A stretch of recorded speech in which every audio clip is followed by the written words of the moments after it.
For more on the politics on all of this, I do want to bring back in Kevin Cirilli, host of the Hill's Daily Debrief. Kevin, it's great to have you back as always. Now, we hear that presidential elections come down to the state of the economy mainly, but do you think the border will help determine the 2024 race?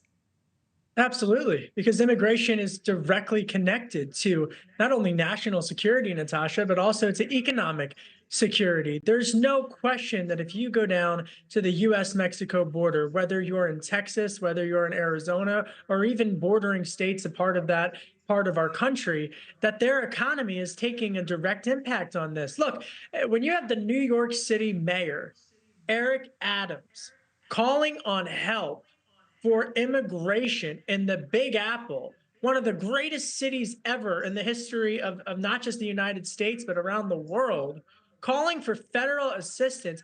I mean, this is not just a partisan fight between, the Freedom Caucus and President Biden. This is a national security issue. Look, at the top of the show, we heard some excellent reporting. We heard some excellent analysis. I want to add two more quick points. We talk so frequently about Putin with regards to Xi Jinping, but look no further than Venezuela and Iran. There's a budding bromance there between folks. Then you look at what China's doing on the technological front in that region as it relates to Huawei in Colombia. I've been there. I interviewed former Secretary of State Mike Pompeo there. There is a national security crisis brewing directly rooting in that region of the world. Okay, I appreciate you bringing those points to us. And I think to that end, this issue does seem to be exposing increasing divisions in the Democratic Party, as we see, as you mentioned, city leaders like Mayor Adams demanding more from the Biden White House. How can Biden make this a winning issue in the next 11 months?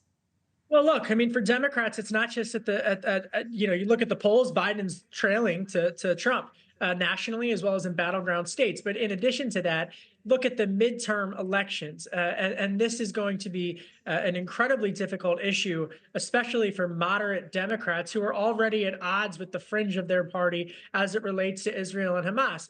What do they have to do? I think the first thing that moderates would be smart to do, both from the conservative moderates as well as from the Democratic perspective, is remove tech immigration from this fight. Border immigration is a separate policy issue than the technology visas issue that the Silicon Valley and other moderates and the business community are putting forward. They're two very different issues.